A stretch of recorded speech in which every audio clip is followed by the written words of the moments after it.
let's go. Let's just jump into it. Yeah. Let's just jump right into it. So Trey had a great idea. Before we even really get into it, obviously we'll introduce the guests, but wanted to share kind of the vision and the background of the Sarasota SpeaX podcast. Definitely. This is always a fun thing to do. You know, Sarasota SpeaX came out of the idea that, you know, Sarasota is a fast-growing community. Everybody knows that. But what we're kind of known for is being an affluent retirement community. And if you actually live and work here, that couldn't be farther from the truth. There are lots of interesting entrepreneurs and people who live here who you just wouldn't otherwise know unless you know them personally. Right? So we wanted to bring some of those conversations and some of those folks onto our podcast so that everybody could benefit from these stories and know what's really going on in Sarasota, which is, you know, quite a bit and it's quite diverse. So we're happy to have our guest today, James I said it right during the thing. I knew you'd mess it up. Wilkoszewski, all right, with Pilgrim Ammunition. Welcome. Thanks for coming to see us today. And when you look at James, I mean, it's anything but a retiree, right? I mean, this in very interesting. Yeah, I think you got a few years left though before the retirement. I like to call it wisdom, and you don't need to be old to have wisdom. You can have it. You're stealing my line now. Yeah. Is that your line? Yeah, I call it possum. It's not great. It's possum. Well, listen. So we mentioned Pilgrim Ammunition, but we know that you're a man of many trades and apparently several companies. But you know, take us back to kind of who James is. You know, we got to know each other a little bit over some cigars and whiskey at Waterworks, which was cool. Mm-hmm. And right away, it wasn't just the accent, I swear, but right away, I'm like, this guy would be a great guest for the podcast. So it was my idea to get you on here, of course. Yep. And again, not only because of the accent and the big beard, but because of all the cool stuff you're doing as well. Appreciate that. Yeah, well, I started out in Australia, obviously. And started out up in the country in South Australia. So not New Zealand. No, not New Zealand, not South Africa. Okay. Yeah, we're good. We got that. And went overseas. You know, I was in the Navy for a while until '99. Was supposed to join the Army in 2004, and then ended up going overseas and ended up basing myself out of Singapore. And while I was doing different security stuff around the place, I just stayed in Singapore. You know, great place to settle down. Very little crime, great food. You know, really, really nice people. Not anywhere I would ever picture myself settling down. But yeah, it's one of those places. I mean, Crazy Rich Asians really depicted Singapore incorrectly. It's one of those places where, you know, we could all go out and spend 20 grand on a meal, be drunk and having a real good time, but we could also go out and spend $200 and be the same amount of fulfillment, still, you know, great food, but just on a different level, and be drinking different stuff, but still be having a great night. It's just one of those places, you know, you can either go really, really high end, or you can go, you know, very conservative, but you still, you know, eat some great food and hang around with some good people. So it's a melting pot. I have a buddy who worked in law there, and he had a ball in Singapore. Yeah. And it's also, the other cool thing about Singapore, I'm told, is that the access to all the surrounding countries in Southeast Asia is great. I used to go to Japan twice a year for snowboarding. Oh man, that would be. I'd be, you know, in Thailand to, you know, go diving and whatnot. You know, China's there. You know, obviously Australia, but you know, I was always heading more north. You know, Dubai's only 7 hours away. Only 7. You know what? You know what's funny too? I forgot to mention this. I met James officially, you know, at Waterworks that day. But then I recognized you, and then the Pilgrim Ammunition. You gave me your business card, and I recognized the logo because when I was opening one of my first insurance offices, you were actually selling an old conference table that was brand new, like in the box. You guys had bought it and then never used it, so I bought it from like $100, and that was my old conference table in my old office for a long time. Yeah, he threw me for a 6 with that, and I was just like, yeah, sounds good, kid. I hope you like the table. But I remember because he owned an ammunition company, so I'm like, my father-in-law, I'm like, man, you gotta know this guy. He's selling ammunition. My father-in-law would hate for me to say how many rounds he probably owns, but quite a few. The answer is usually not enough. At least not enough. Exactly. Yeah, how many rounds of ammunition is enough to own? There isn't exactly. A number. You know, I think that everyone's dangerously understocked. I believe it. Yeah. So on the panel, gun owner. Absolutely. I'm the only virgin. You don't own a gun? Nah, don't. Wow. We can fix that. We got to definitely. Listen, a few guests ago, the guy sold suit jackets. I didn't own a suit jacket. Right. Now he owns a suit jacket. Now I own a suit jacket. I'm actually, you're talking about tweeds. Yeah. I got an appointment. They reached out to me and said, hey, where do you get your stuff done? I mean, obviously, I'll get my stuff done in Singapore. Even Yeah, now. no kidding. Why wouldn't you? Well, the tailors there, they've got my size. So they do a really good job. Joe's Tailor in Singapore, they do a great Shout out job. to Joe. If you're ever in Singapore, shout out to Joe. Yeah, they're awesome. But I hear Tweeds also ships to Singapore, so I'm sure he does. Well, I mean, I got an appointment with him. Is it Don? Don, Yeah. Yeah, I got an Tell him appointment. Trey sent you. Yeah, well, I've got an appointment with Tell him him to tomorrow. SpeaX podcast. Yeah, I got an appointment with him tomorrow. He seems like, and I'm, why not? They're in our backyard. He's a killer, man. He's a good dude. He's a hungry businessman. He's definitely young, absolute hustler, grinds. Yeah, he just got his truck burnt down to the ground the other day, and I texted him, and he was laughing about it. So it's obviously not too bad, but Wow. he's like, yeah, it's fine. It'll all work out, but. Well, listen, man. The background is crazy. I'm sure we could go all day there, but how did you end up, obviously, from Australia, Navy, all that stuff, to moving to Sarasota, Florida? What landed you on the map here? I came up sort of rough. I didn't even finish high school. And I put together some guys for an oil and gas company in Singapore that was Indonesian-based closeout assets. And through one thing and another, I'll spare you the details, but I ended up having to get educated because I ended up being the CEO of that company. I got thrown in the deep end, and they said, "Yeah, okay, you're the CEO." I was Good like, luck. "Hang on, I didn't pass high school, guys," and they went, "You better go and fucking figure that shit out." is that just because everyone listened to you when you said to do something? No, I mean, there's some monsters in the oil and gas industry. I know a little. Yeah, I'm sort of run of the mill, sort of middle tier, but yeah, I mean, there's a guy that was on our board that was 6'10", big barrel and Texan, absolute monster of a guy, but nature's gentleman. But yeah, anyway, so through one thing and another, in Singapore they really push everyone getting a proper qualification. It's a diploma in directorship if you're going to run companies over there. So I did that, and then ended up getting into the MBA program. Did a bit at Wharton here. With no high school. With no high school, yeah. That's crazy. Yeah, the guys that Dr. Z, Phil Zarillo, he was the dean over there. He sort of said, "Okay, well, if you can get past the GMAT, we'll give you a shot." And I killed it. No kidding. And I mean, it was good for me because I was running an oil and gas company, so I was running that, getting that prepared for an RTO, and preparing for a buyout. So we got approached for a buyout at the same time. So while I was doing an MBA, so I had a massive workload. So yeah, anyway, that whole thing ran its course. We sold to the people that pursued us for a buyout. And then I went for a holiday. What year was that? That was 2014, 2015. No, sorry, no, I tell a lie. It was 2016 when we finished that transaction, because I had the day that we signed over the field, I graduated. So that was 2016. Okay.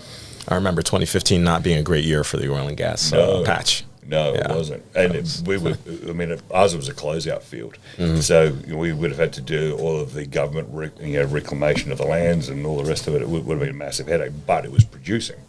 So it just needed some downhole technology, and it wasn't going to take much to revive that field. That's why we had it. But moving forward, once I sold that, went for a holiday, went to Italy, went to France, and then got approached about this company that was for sale here in Sarasota. Okay. It was an ammunition company. Came over here, did the DD extensively for a few months, and got to know the lay of the land, and that transaction didn't go through. But I met a gentleman who is he's a ballistics genius, and we decided to set up Pilgrim Ammunition.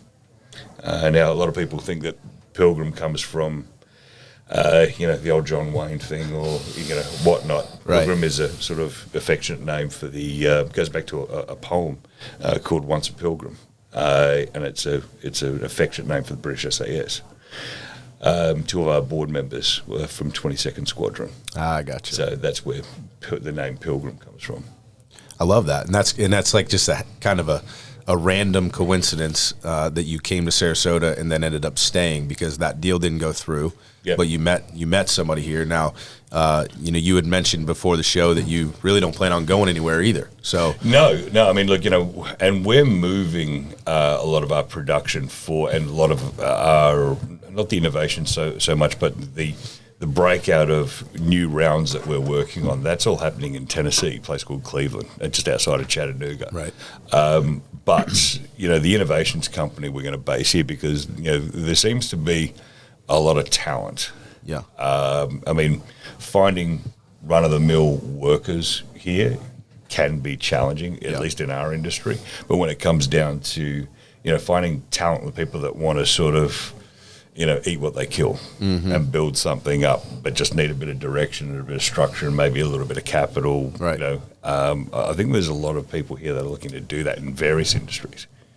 Yeah. So, and it's going to be interesting on how different government sectors and different investment banks and investors, get into the talent pool into, the colleges and things like that to really uncover, hidden talent. Yeah, I agree. I couldn't agree more. And that's kind of the heart of the Sarasota Speaks podcast, right? Is just unveiling lifting the veil on that kind of hidden gem that Sarasota is, of course. So, I mentioned the misconception about Sarasota that it's just an affluent retirement community. There's also another conception about Sarasota, which is more true, which is that, Sarasota is not, we don't have a very diverse economy. There is diversity in our economy. It's just not in the large scale companies. It's not like a Cincinnati or someplace where they've got Procter & Gamble and Johnson & Johnson or like a tech hub. We're still kind of trying to figure out what we are besides just real estate development and associated fields. And then, finance, insurance, real estate, which is mostly for the affluent population here.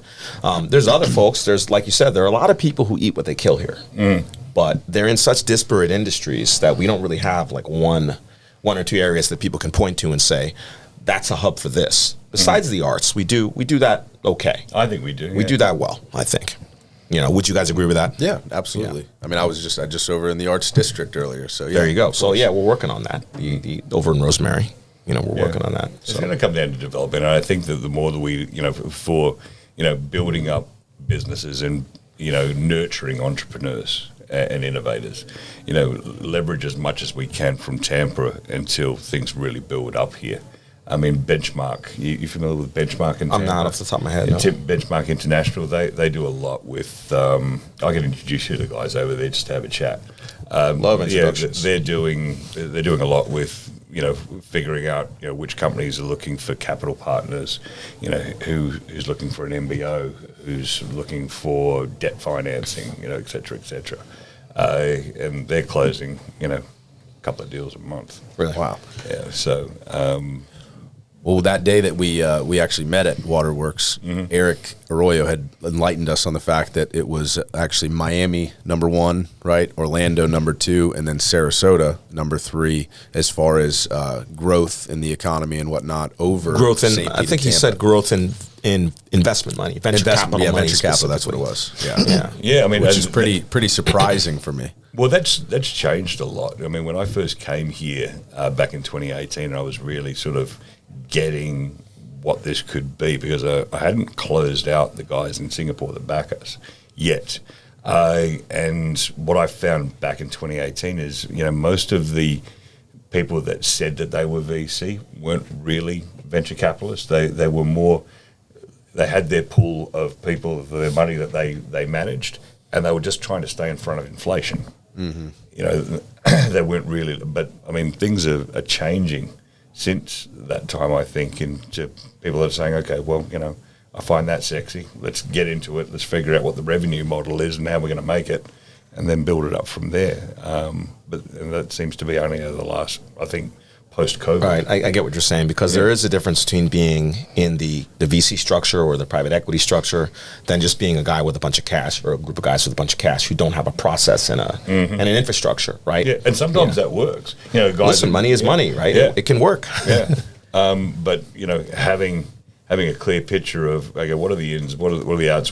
How are you turning my $1 million into 10? And when's the exit? Exactly. You know, and what are we doing to take it to the next level? We're looking at other technology. We're looking at bringing on other innovators.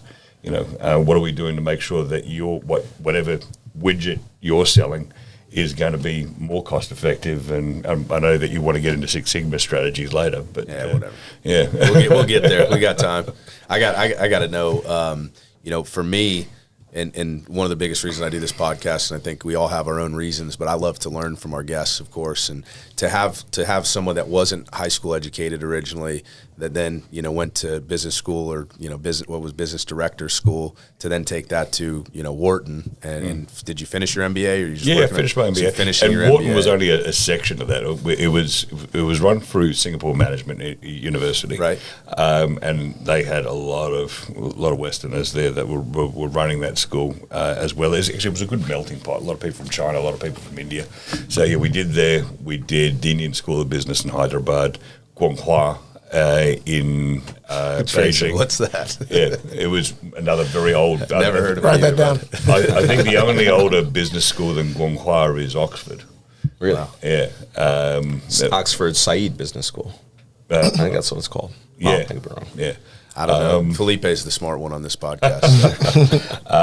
And then, of course, Wharton. Okay. So Wharton was interesting. So to take all that, right? I mean, obviously you're applying a lot of the knowledge that you've gained from those experiences and whatnot, but running your businesses now from, I would imagine, a pretty elevated view. You're not in. You can't physically have a cigar company, which we haven't even talked about, your beard balm company, which we haven't even talked about, Pilgrim Ammunition, which you're just restructuring, without really understanding kind of the X's and O's and being able to run that business from a high level. So what's your day-to-day look like? What's your, you know, week-to-week look like? How do you manage all of that? I do about a 20-hour day, 7 days a week. You know, and see, there's not an easy way. No, there's not an easy way. And look, you know, I mean, I got my first full-time job when I was 10. And I was working as a janitor because we just needed money. But you know, the MBA was a great journey. I'm glad that I did it, and I'm glad that I was able to pay for it instead of having that debt hanging over my head. But it was just a formalization and a structure of what I'd learned on the street. And I had a great mentor, a guy that runs a company that I'm heavily into. It used to be called Advanced Human Imaging, and they just changed their name again. They're listed here on the NASDAQ. Vlado Bosnak, he's the CEO, and he's the man over there, but he's been a great mentor for me over the nearly 20 years that I've known him. And, you know, it was one of the things that I said in my post, with sort of MBA parting words, that, you know, you really, where knowledge and unique thought comes from, you know, it's not just people in business schools. You know, you can get a unique thought from a bum sitting on the street that just gives you something that resonates with you right then, right there, and then you can build on it. Okay, now, yeah, you know, guys that walk all different walks of life, you shouldn't close off, you know, thought and things like that. So, I mean, you know, it wasn't really just the business school that did things for me. It was a formalization of what I'd learnt. Yeah. And that doesn't work for everybody as well. You know, there are people out there saying, well, I don't want to go to school because you didn't. I'm just like, no, mate. You know, there's a lot of shit that could have gone really, really wrong. You don't say.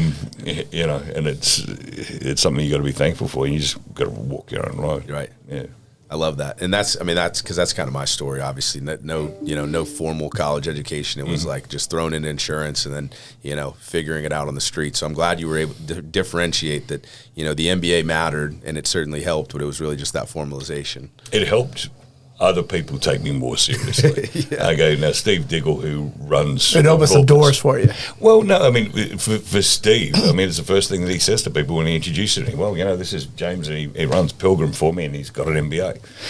That matters in certain circles. Right. There's other people that I've dealt with, guys that are worth truckloads of money, that didn't finish high school, but they were good at what they did. They made a lot of money, and I saw on a podcast recently. Besides knowing your ABCs, knowing how to add, subtract, multiply. That's all it takes to run a business, and the rest of it comes down to relationships, some good old common sense, and common sense, right? Exactly. Well, but like you said, whoever's allocating the capital, they have their own bias. Is thought to be a negative word, and generally, but I don't use it that way. They have their own bias, right? If somebody who was a self-made person who didn't have that formal training is looking to dole out capital, and they see somebody who has that same story, they're going to gravitate towards them. And the other way around with somebody who came through the traditional MBA. Well, I agree with you, but by the same token, mate, I mean, with so much knowledge available online, I mean, you shouldn't shy away from, if you're coming up as a redneck and you've done it hard, slinging hammers your whole life or whatever. You shouldn't. You just because that's where you come from doesn't mean that you don't know how to read and write, and you can learn that stuff. And you can, whatever you got a deficit in, that's what you should be learning. Right. And it doesn't make anybody lesser or and you're right. When you make assumptions, and on either situation, you're going to miss out on opportunities. Oh, hell yeah. Right. And I think oil and gas, I mean, I know that was something you did long ago, but that's a great example. Oh, yeah. Because the biggest discoveries came from people who were, a couple guys on a farm. It wasn't all the engineers at ExxonMobil who discovered fracking. It was 2 guys on a farm. Yeah.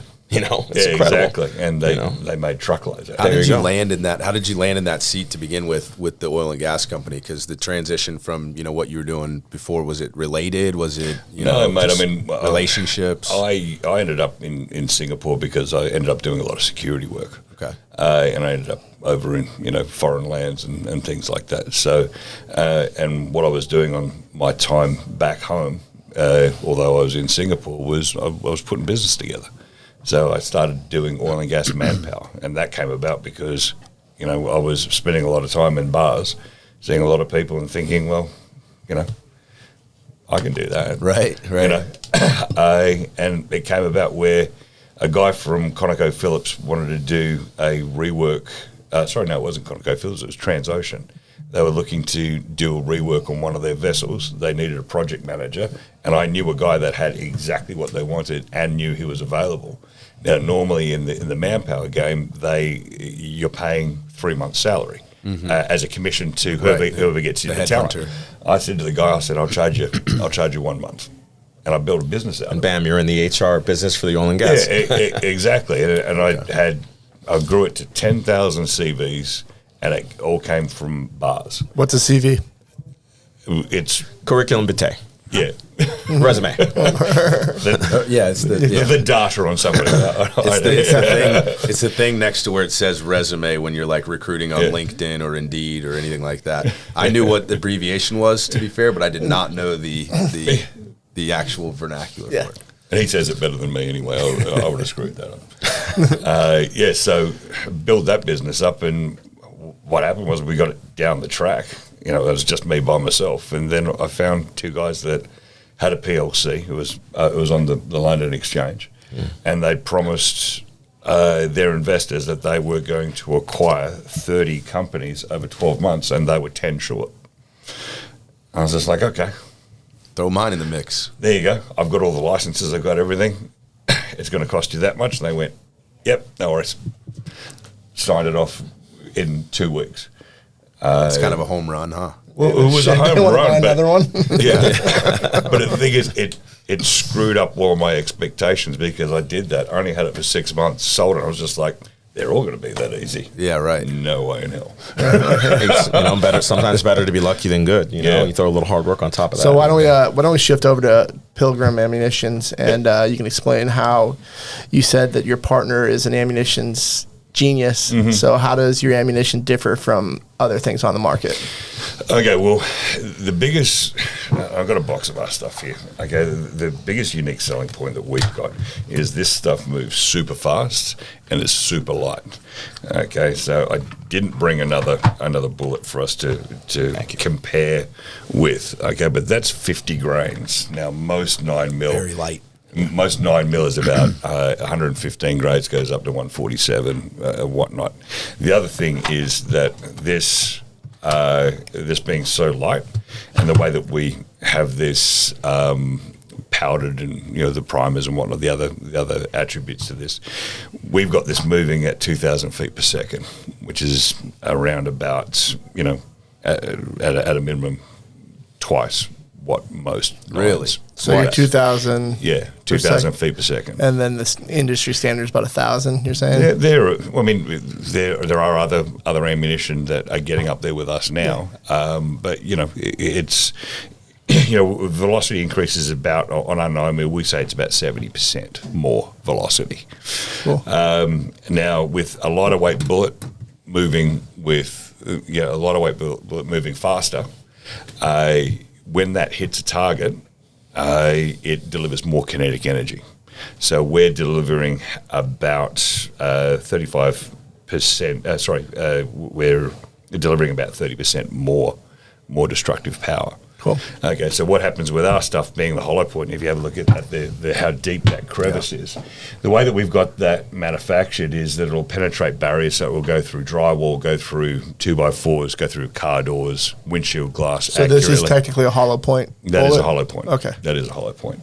It'll penetrate barriers, but what happens when it hits a soft target, i.e. flesh, hydraulic pressure builds up in the nose of that cavity and literally explodes the walls of that projectile, and it creates about a 5-inch starburst pattern in the flesh, and then you get a naturally forming base plate that goes through to about 11 inches. Wow! So obviously the unique selling point for premium home defense rounds is, I'm a perp in your house, Felipe. You need to pop me. As long as you're hitting me, nothing's coming out the back. You don't have to worry about you shooting your goldfish or your dog or your cat. Hey, easy on the goldfish. Mine just passed away last night. I'm sorry to hear that, mate. I mean, rest in peace, upside down fishy. And that's poor kid's gonna interesting. bury him later. To the layperson, I mean, what you're basically saying is way more stopping power for the size of the round, but much safer because you're not getting that through. Well, there was an accidental discharge that we heard about in Nashville, and he was carrying one of our rounds. Now, accidental discharge, he cleared the weapon, didn't realise he left one in the chamber. Right. Guy was probably tired, just finished shift, and when he cleared the weapon, pulled the trigger, it went into the water heater. Which is not the proper way to do that. No, it's not the proper way to do it, but as I said, accidental discharge. Right. But when it went into the water heater, it didn't come out the other side of the water heater because when it hits water still soft, it expanded. Okay, Similar to flesh. Water, flesh, etc. I know I sent you guys the video. I mean, you can really see how it's represented there. And we'll post that video too in the description if you're curious. Please do. I've also got a discount code for any one of your listeners. Great. Sarasota we'll throw that in. SpeaX 10. You hear that? Look at that. If you're watching this, you're buying ammunition, Sarasota SpeaX 10 gets you a discount. Yeah, 10% discount. Because, John did ask me. He's like, I need more rounds. Make sure get a discount. John's Felipe's father. Yeah. Okay. Well, I can take care of him. There you go. And we got to get this guy a weapon first, then we'll get him some rounds. Got a suit jacket. I got to get myself a gun now. Here you go. Get some hollow points. You feel safe in the house with him not having a weapon? He has a machete. Oh, a machete. Machete under the bed. I wonder what the kinetic energy delivered with a machete blade is compared.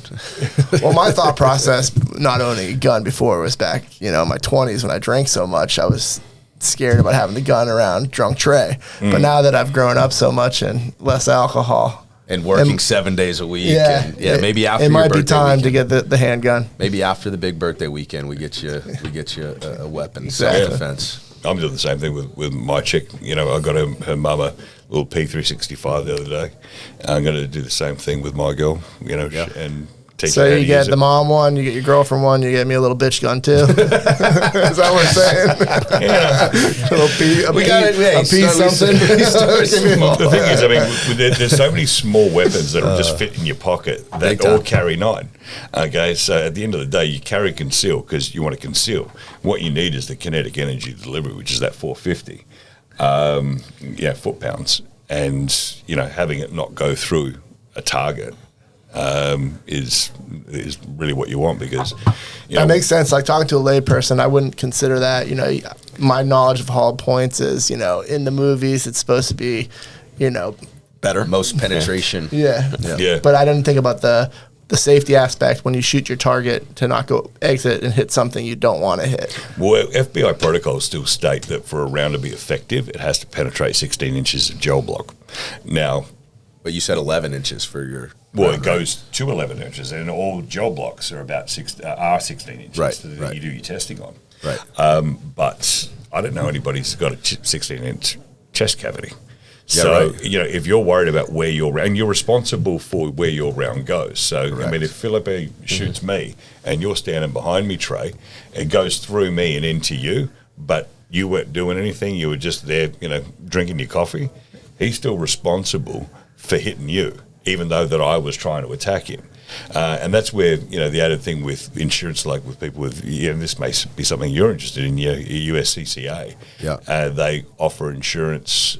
So if you do need to do that, you do need to protect yourself, that you are covered. Wow. And what happens generally is I've advised people, I would say this is not legal advice, but what I would recommend people doing is, as soon as something like that happens, if it does happen, you call the police and you call your insurance provider, and then as soon as that happens, you're in panic and you need to go to the hospital. That means the police can't question you until you have been seen by a medical professional. By that time, Kinda your calm lawyer down. is there, and you're not answering questions by yourself. I've actually never heard of insurance for that. I didn't realize that was even a thing. I think my dad has it. I was on that website yesterday because I was looking up the permitting. The permit laws are going to change July 1st with and the perm.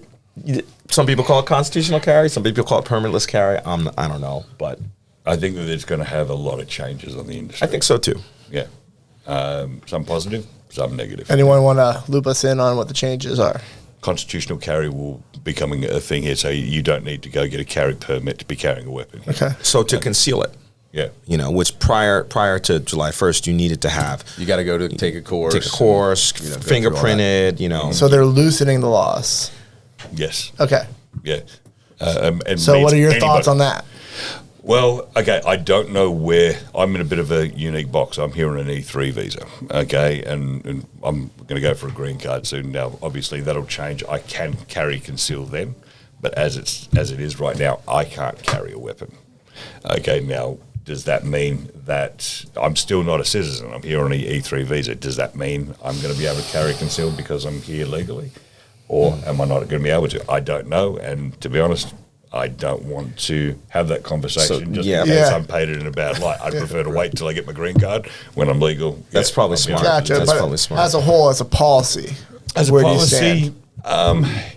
I think that there's going to be, look, it's one of those things, and, my chick, she doesn't want to carry.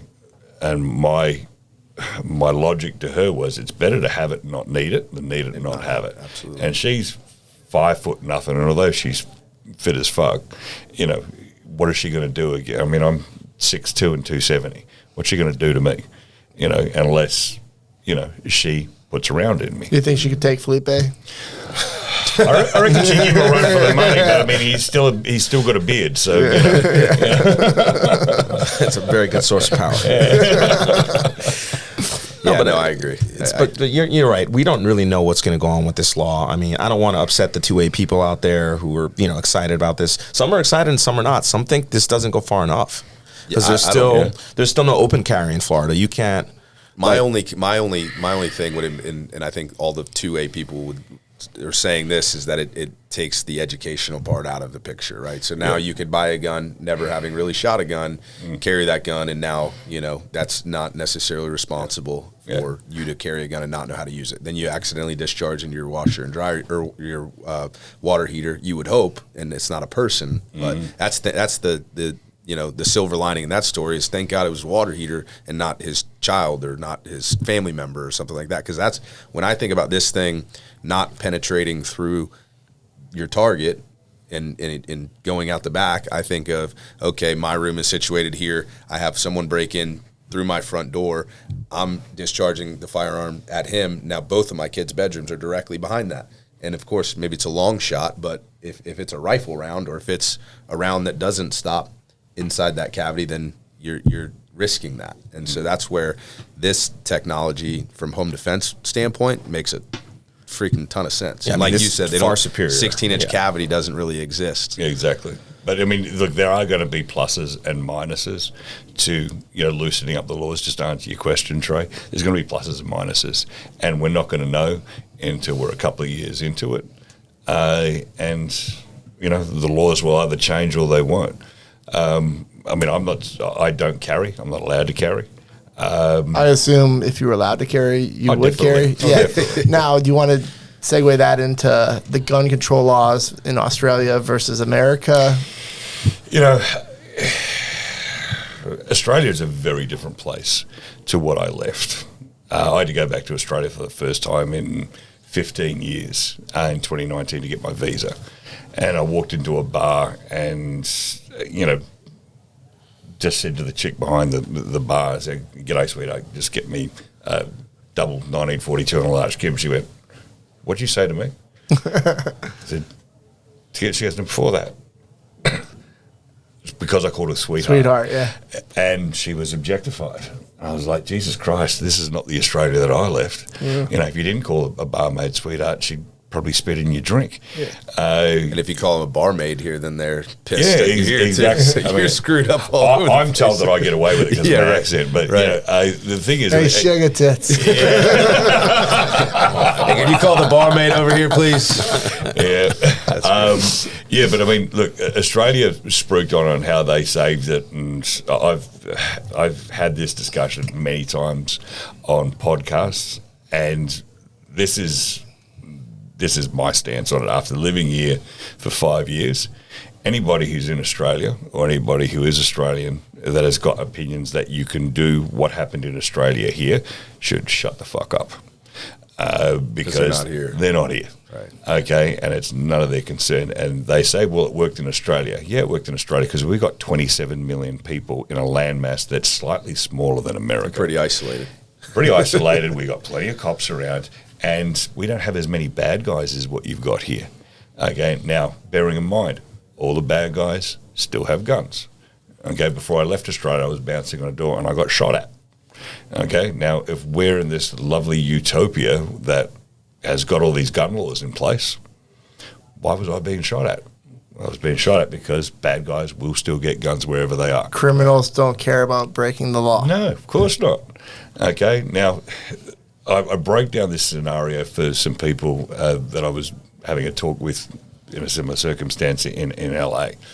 If you got a chick who's got 3 kids, single mum, and she lives in a nice gated community, police response times for her are going to be about 5 minutes. Okay, pisses off her ex-husband, he's kicking in her door, that bad scenario. Her police response time is going to be about 5 minutes, and they're going to take him away, and she's going to be safe. The structure of the building is going to, okay, you're in the building game. The structure of that building is going to be better because they're in a gated community. Now you get the same chick who's got the same amount of kids. She's not on meth or anything like that, but she's in a lower income area.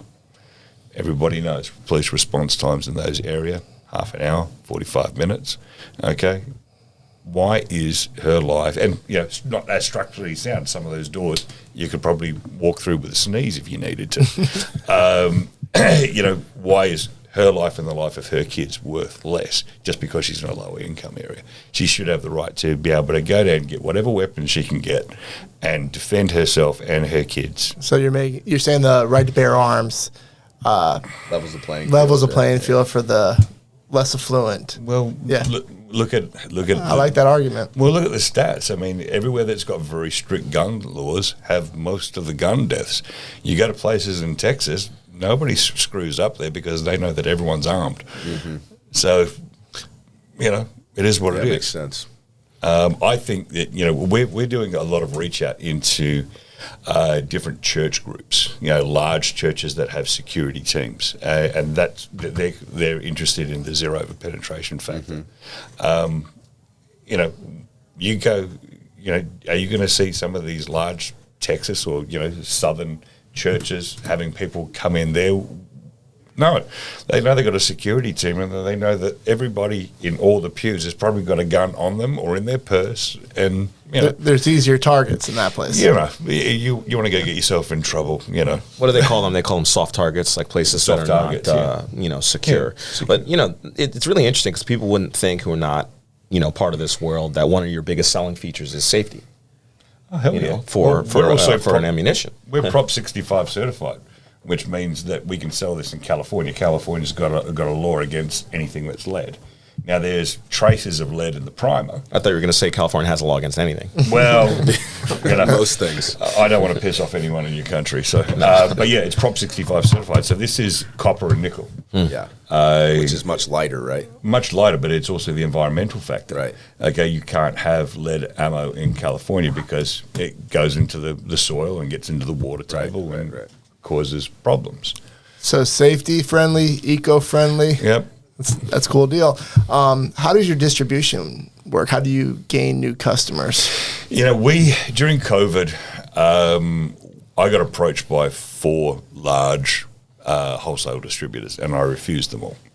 We want to concentrate on, and I've just developed reps. I've got 4 states going now. We're going to put a rep in every state, and some of the bigger states will have up to 4 of them. Gotcha. So what does a rep do day to day? Knock on the door of gun stores? It's usually just a part-time gig. These guys have all got full-time gigs, and in their spare time, because they love the product and their mates are money, they're enthusiasts, they can earn a bit of money on a 1099, just going around to gun stores, doing some shit they kind of enjoy doing. Exactly, and selling our stuff. Jason McCoy, he's a guy that's coming on. He's doing Alabama and Georgia.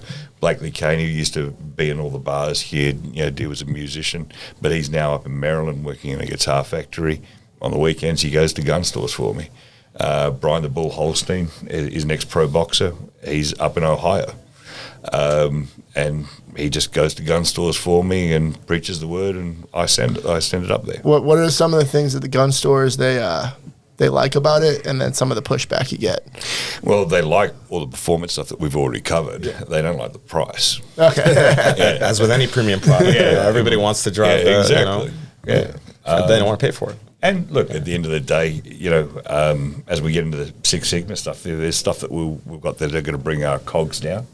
And as we get our cogs down, we're not going to see that as more profit for us.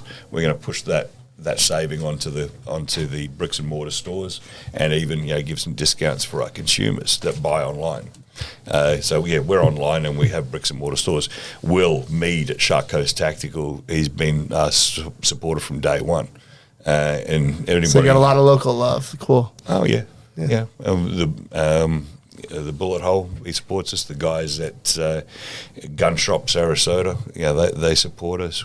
West Armory in Dade City, they carry a lot of our stuff. And it comes down to the people. It's always a good feeling for me when people, you walk in and you're delivering ammo, and you see somebody selling your product and they pull the magazine out of their own weapon Full and of say, Pilgrim. That is what I carry, and this is the reason why.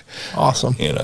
Well, you've teased that Six Sigma green belt certification thing a couple of times. You want to explain to maybe someone listening or ourselves that wouldn't know what that Six Sigma green or someone belt named Trey certification would be? Or is okay. Do you want the book definition of it, or do you want my spin? Why don't we go with your spin? Maybe how you use it. I think we all like your spin. Yeah. All right. Well, okay. When I was doing the MBA, one of the professors was running a Six Sigma course, green belt for the people that are doing their bachelors. And me and a guy called Jean-Marc Thomas, who's a Frenchman that was in Singapore. It sounded pretty French. Yeah, great guy. He's an ex-commando. So obviously him and me had a lot to talk about. And a guy called Vizant Murty, who was a maritime guy, owned ships and stuff like that. We said, well, we want to go get qualified as well. And the professor said, look, I don't have time to school you guys. You're going to have to basically do the black belt course and take care of yourselves, and at the end of it, do the test and do the submission, and you're only going to get a green belt pass, but you're doing black belt work. And I was like, okay, well, it doesn't matter. Crap. Yeah, well, whatever. I'm more into it for the knowledge. Right. Now, what it does is it takes common sense and puts a process into it and maps it out. So, when it comes down to ammo, figuring out one of the biggest problems that we've got when we're making ammunition is powder spilling out and falling on the floor. Figuring out a process on how to capture that powder or minimize how much powder is dropping down. Just to minimize the waste, or minimize the waste. Okay, simple stuff. You can go into how you do your sales channels, finding new and innovative ways that are bespoke and fix a problem.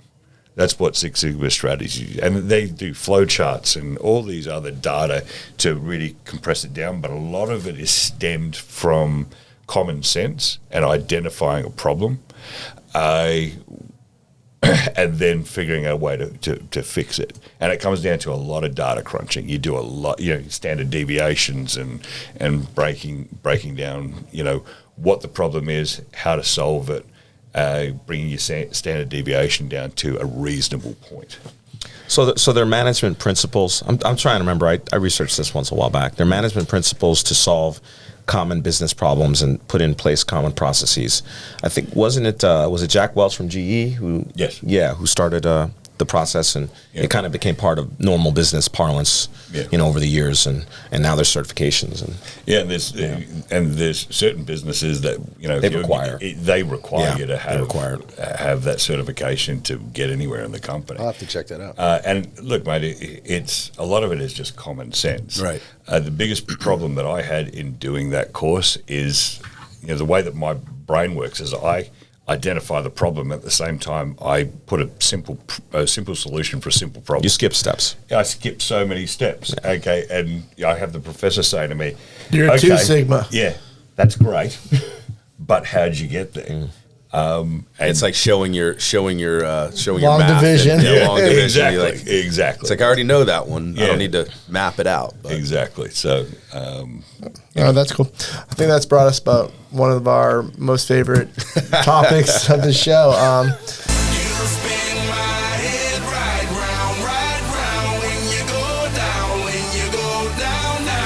This segment on Roundabouts is brought to you by Tominator Law. If you've been in an accident on a roundabout, on the highway, downtown Sarasota, anywhere in Sarasota, make sure you reach out to Tom. He's going to get you the compensation you deserve. So with a new roundabout going up about once a month in Sarasota, you want to share your thoughts on the roundabouts? As I said to you guys, once you guys figure out how to use them, I think we'll all be right. People just don't know how to use them. And I grew up on roads where we had roundabouts everywhere. And, some of the construction of them leaves a lot to be desired because the way that they're mapped out, it confuses people. They don't have the lane, the signage, the lighting. You guys don't do signage here. Well, there's one, the one over here. When we first asked this question to Eric, actually, I was like, well, what's up with the one roundabout over here that's got the stoplight on it? He goes, well, yeah, that's for pedestrians. I'm like, oh, yeah, I never even paid attention to the pedestrian. Every time I go through it, I'm able to go through it, so I'm good. Yeah. But you guys also drive on the left, though, right? Yep. Yeah, see that? I can't get my head around that. Well, I mean, it's... I guess you get used to it. Yeah, exactly. I mean... Which side of the street were they on Singapore? Same as Australia. Left. Yeah, left. I think we're like one of the few countries that you in Nigeria. Right. Yeah. Well, it's South America. That's the South America. That's in Nigeria. Yeah, you in Nigeria. That's in Nigeria. Wow. And I think they still use inches and all the rest of The it. metric. Yeah. Yeah. I got a Singapore question. Somebody told me this. I don't know if it's garbage or not, but they told me that The chewing gum question? No, not the chewing gum. No, I'm not even getting into that or the punishment or whatever. But they told me that Singapore is the #1 per capita purchaser of Mercedes S-Class sedans in the world. Yep, and most of them by far. Most of them, and are they're diesel. all black. Most of them are diesel. Yeah, no kidding. Yeah, most of them are diesel because it means that the diesel fuel over there, because of the environmental credits that they get, they transfer that onto the consumer. So there's a lot of diesel vehicles there. However, I think Singapore just passed a law that over the next 5 years they're going to phase out all cars that are the gas powered. No kidding. I think that they're going to phase them out. So meaning diesel and electric only? Or no diesel? I think they may be doing away with diesel. I don't live there anymore. Any type of. You want to touch on the environmental advantages of diesel? Quickly. I'm not really across that much. He just takes the oil out of the ground. I just take the oil out of it. What you do with it is your business. I don't care whether you were making vibrators. I don't care. No sex talk on this podcast. Okay, sorry. It's just a bunch of dudes. Come on, we're good. No sex talk when we have female guests. I think is the actual rule, and I think that applies to all of us. I tell my dad, don't even comment on a woman's appearance. Period. These days, he's at that age. Might not be a woman. He has his age. Well, let's not even go there. But he's at that age where he thinks he can say whatever he wants. I'm like, you're not 80. Once you get to 80, you get to take a little liberty. That's the way I see it. This is true. Not to be ageist. I can't wait to be 80. There you go. Listen, the accent gives you a little bit. You get a little bit of liberty. You get a little freedom there. When you're not working 20 hours a day, Yep. What are you mostly doing in your free time, spare time, hobbies, things like that? What are you getting into? Because of the changes that Pilgrim's taken over the last 12 months, I don't have spare time. Yeah. I mean, I like dining, Gotta eat. Gotta eat. So, I try to go out every now and again. Favorite lunch, favorite dinner spot in Sarasota? Oh, there's a couple. I mean, I like Napoli. Okay. I like the food there. Mediterranean. Yep. Paolo and the guys down there always look after me. Connors. Connors is the best lunch spot in town for sure. I heard that Ocean Prime's coming here, though. Ocean Prime I just read that yesterday. That's one of my favorites. Yeah. They are. They're on their way. So, what's the Japanese place at UTC? I forget the name. And the guy's a mate of mine. Wow, why can't I think of the name? You know of this the one place? across the river from the pizza place, dude. It's. I mean, over on. They have the location on 41 too. J-Pan. J-Pan. They do I'd remember the 41 location first. So yeah, mate. I mean, not much free time. We get it, mate. It is a hobby where I mean, it for someone like you, someone like us. I feel like we enjoy working on our businesses enough to. To justify that being a hobby at this point. Exactly, man. I got so much other shit that I got going on besides, beard balm, cigars, and bullets. With so we talked so much on Pilgrim Ammunition. I want to at least give a shout out to the other companies and put those on the map. So it was Pilgrim Ammunition. Yep. You've got it's Silky Scruff. Yep. Let him talk about it. Well, I mean, Silky Scruff came about because I kept on using. I grew a beard some years back, liked it, and I ended up getting chucked in a couple of movies because of my beard and my accent. So I thought I'd better make it look good. I just couldn't find anything that was, not ripping the shit out of the natural oils of the hair. So I got together with a medical grade esthetician that had compounding experience and said, okay, make me X, Y, Z, A, B, C, and she did.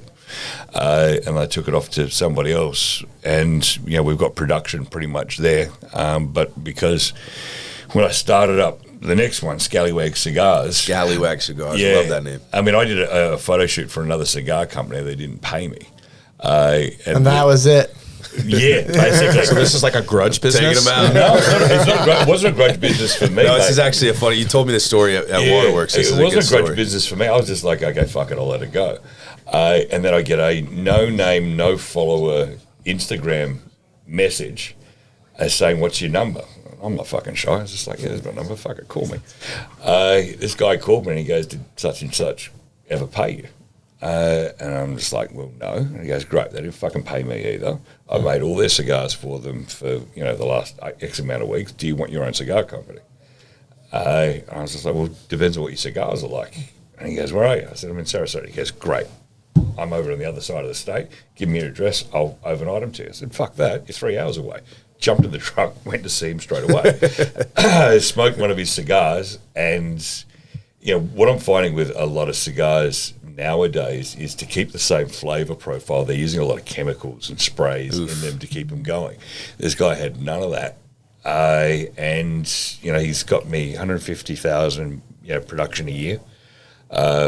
Through the guys at Waterworks, I'm now making all the cigars for Tennessee Hills Whiskey. That's awesome. And what I do with their stuff is they just want to do Well, they were there that day too. They were there that day, yeah. So they what they wanted me to do is take their premium bourbon and we do a 1 minute dip on those, pull it out, dry it, cure it. We put a vanilla tip on it, and it's all natural. Wow. So there's no chemicals in them. And I think they're ready to order again. They really love it. So in your new podcast studio, would we be able to smoke cigars? Oh, hell yeah. There we go. But there'll be guns on the wall and stuff. That's like that. even So better. we'll have to get Trey familiar with some weapons. Yeah, there we go. But yeah, I've had to put silky scruff on the back step, but I'll get into that later. Yeah. And the only reason the cigars came about is because of how I met Eric, landed in your lap, right? How I met Eric and whatnot, and then all of a sudden, people are saying, "Well, what's the name of your company?" I didn't even have a name for the company, so I don't know. So the person that introduced me, I said, "Well, okay, I know that you're a Pilates instructor, but now you're a part-time working in administration for me." So, Pilates, cigars, serial entrepreneur. A lot of things, and you're also in movies on top of that. Yeah. Movies. Can you talk about or name some of the movies you've been in? Nothing big, mate. I mean, how it all started was a guy that is a mate of mine. He's an operator and whatnot. Shannon Rich. I think he's still the current bare knuckle boxing champ of the world. No shit. Even though he's in his mid-50s. Wow.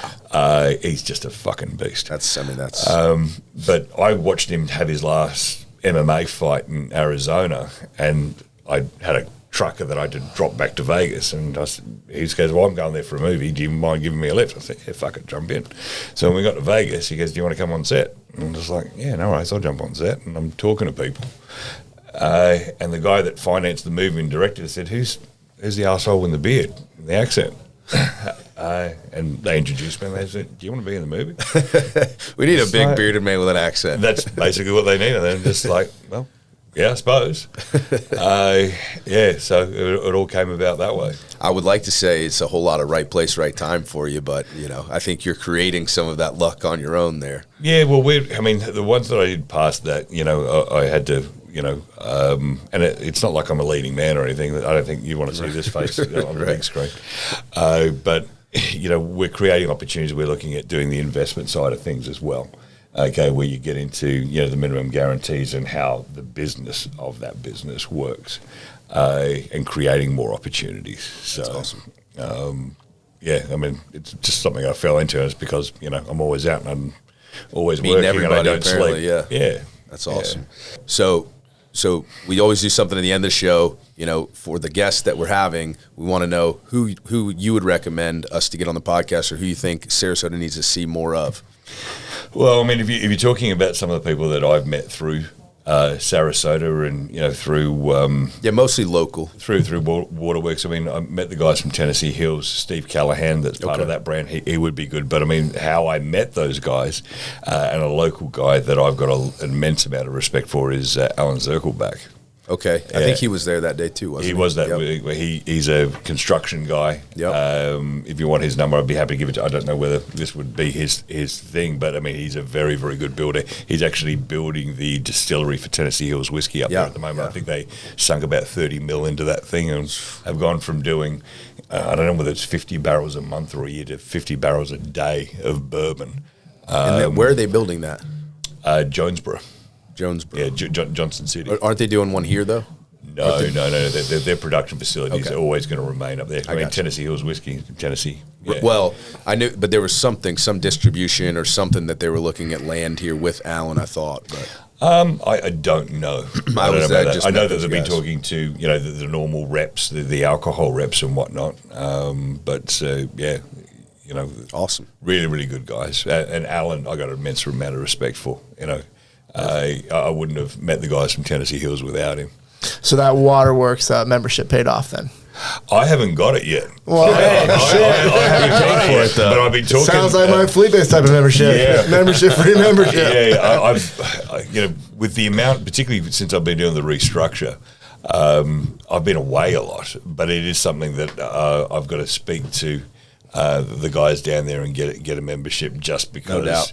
Well, I mean, you pay it forward, don't you? I mean, when you get something happening like that and you resonate it back to meeting certain people or a place or whatever, and if I can support what they're doing there, we should probably get the guy from Waterworks down here. I mean, it seems like he's a great guy. Yeah, I've heard a lot of great things about his business, and I just don't know that they want to really put it on the map that well, like that much. You know what I mean? Not that Sarasota SpeaX put everything on the map, but like it's just it's more low key. I feel like, right? Well, if you didn't catch the discount code, it was Sarasota SpeaX 10. Yep. Right. Wait till Friday, it'll be up and running. We'll have this. This will be out probably in about a month, and we'll put the Perfect. code there, It'll be all of that running. stuff, the video and all that. But it was really a pleasure to have you on. I learned a ton. There's very few times on a podcast that I keep my mouth shut as much as I did today, and Sorry, I did a whole lot of. I did a whole lot of listening and learning. So it was a pleasure, and we love Thanks, to Brad. love to run this We back. appreciate soon. you. thanks so much.